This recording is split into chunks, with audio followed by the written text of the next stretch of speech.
Whenever you're ready. All right.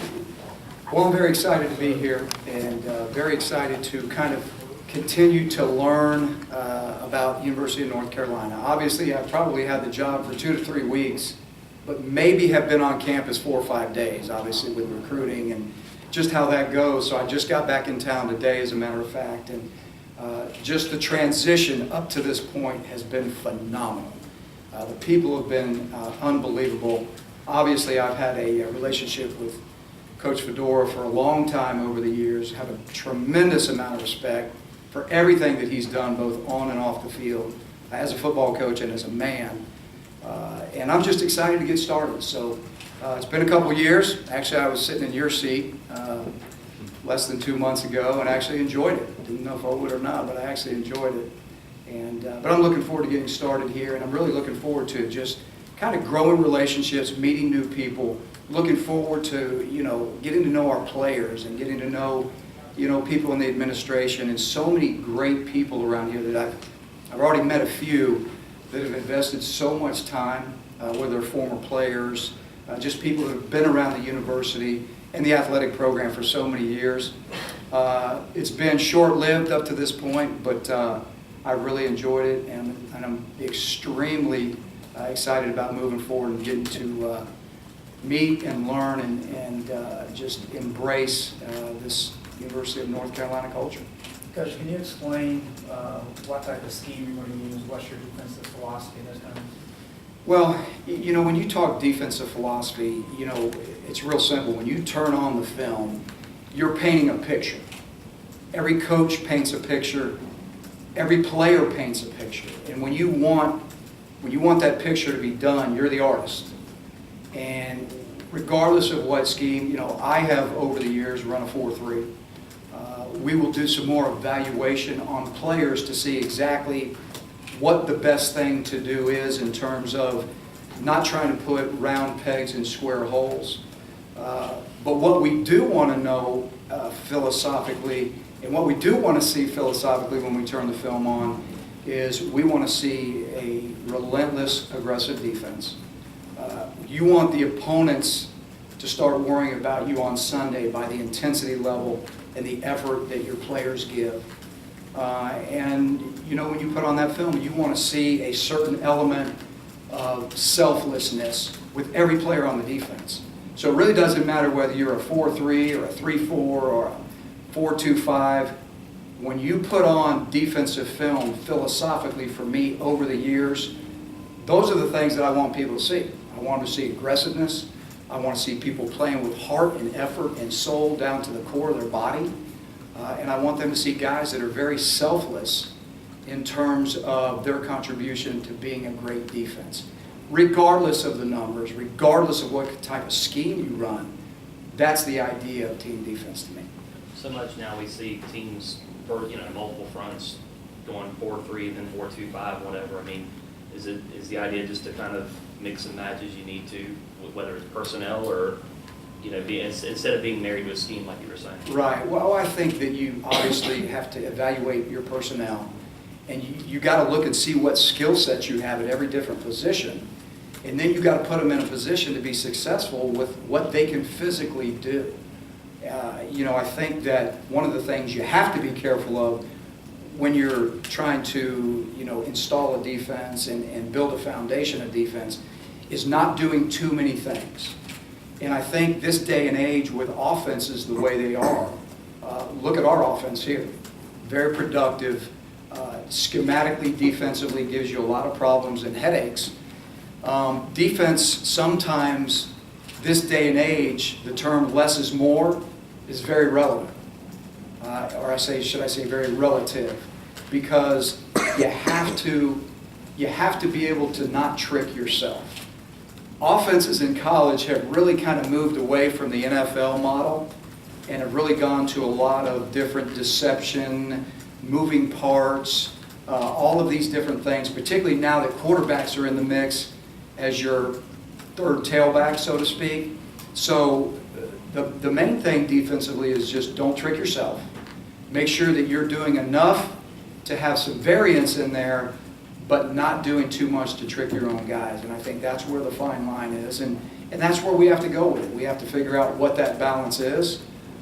And again, that's going to be based on the guys that we have doing the job on the field.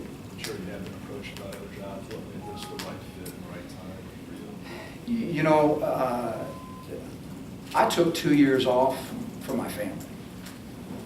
I mean, it's just that simple. I just felt like that was time that I could really be with my daughters and my son and my wife and really kind of recoup some time.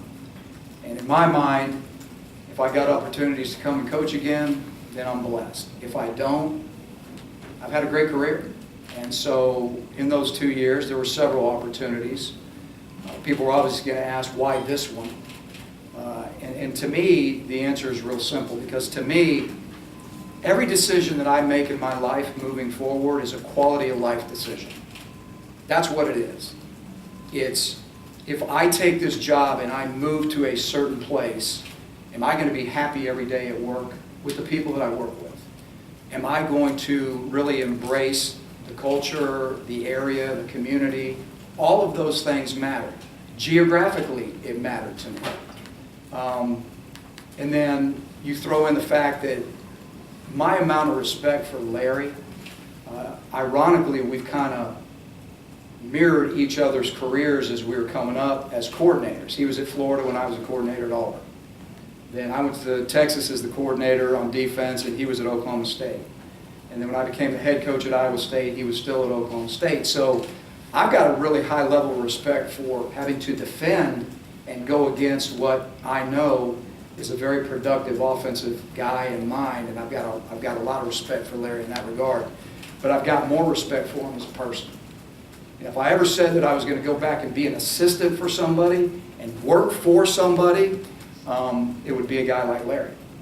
And so, again, when you go back to the quality of life issues that I felt like were going to guide my decisions moving forward, because I had a great job.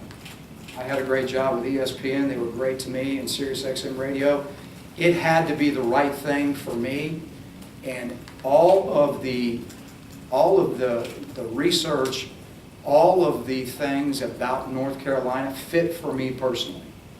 It was just the right fit for me, or I wouldn't even be up here. But I'm extremely excited that this is a place where academics are huge and a big piece of the puzzle for all of these student athletes. I wanted to be at a place where that was held in high regard. And I wanted to be at a place where we could potentially win a championship. Because I'm not coming out of retirement, if you will, without having a chance to win one. I'm not putting myself in that position because winning is important to me. And being a small part of a championship idea is big to me. And that can be done here.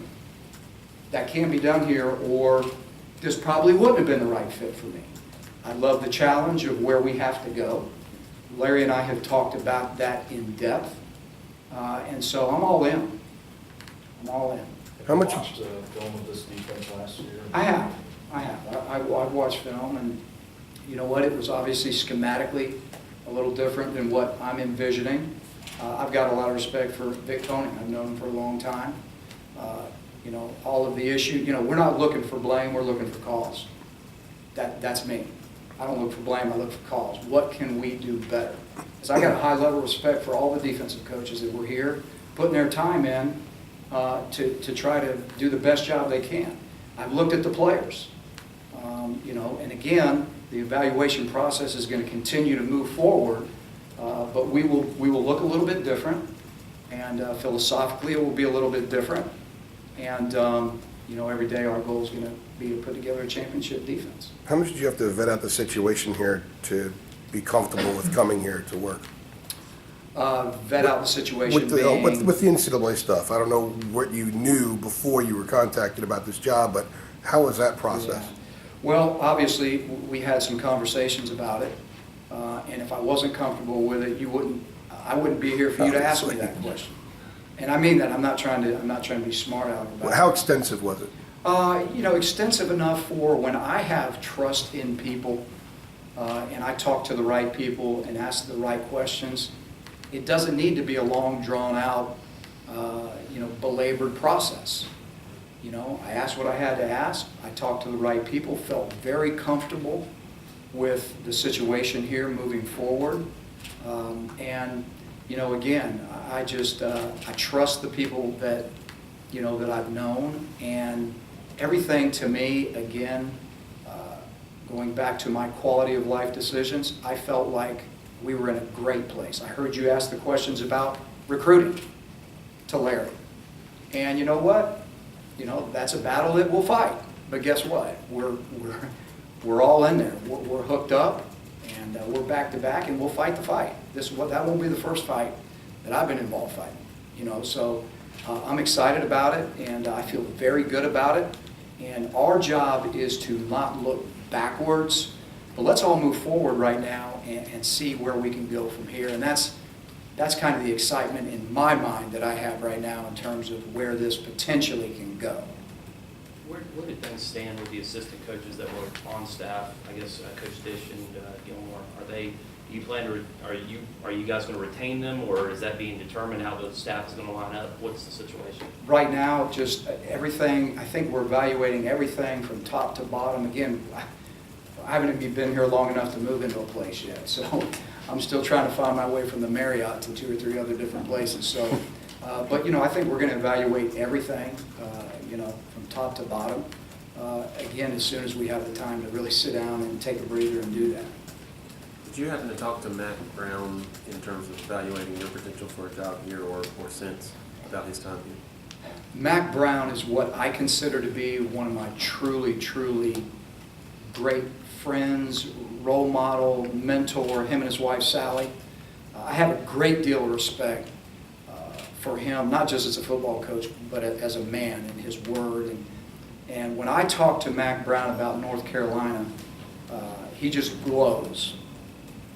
I mean, his memory of what, you know, his time was here.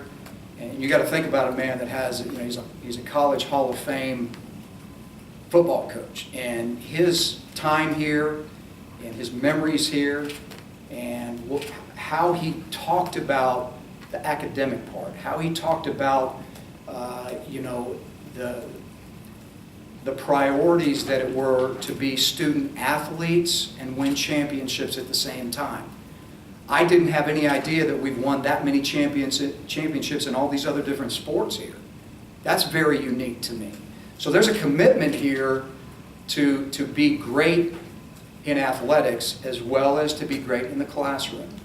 The people here, if I didn't cut him off of our phone call, we would still be talking about how great the people are. I mean, that's how he feels about this place. So when I talk to a guy like that, who, again, I know I trust him with everything that I've ever done in my career, and vice versa with him as well, I held that conversation in high regard.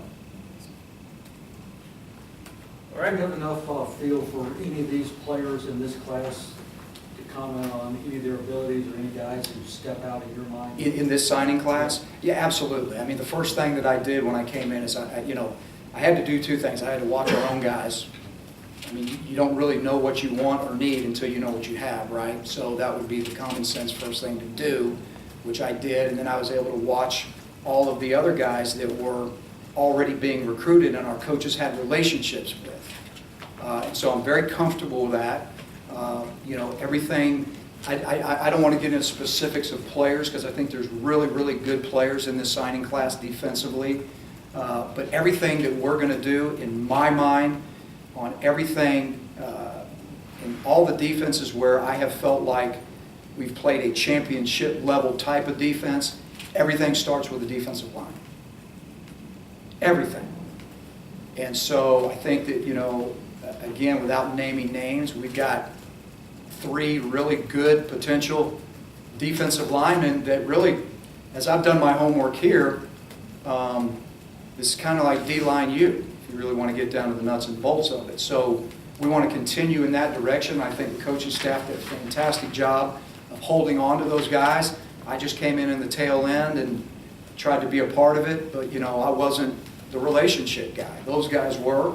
They did everything that they should have and could have done, and so I'm pleased with that. And you know, people are going to say, what about this one that got away? I don't ever talk about the ones that got away.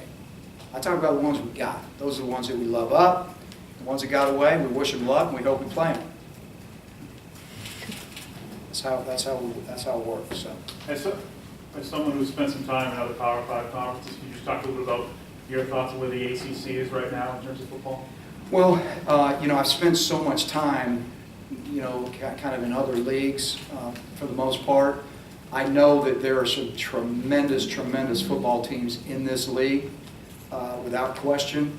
Top to bottom, it would really be hard for me to, you know, to really give a comment on that because I haven't watched them all enough, but I certainly know that there is a lot of great football teams and great coaches in this league.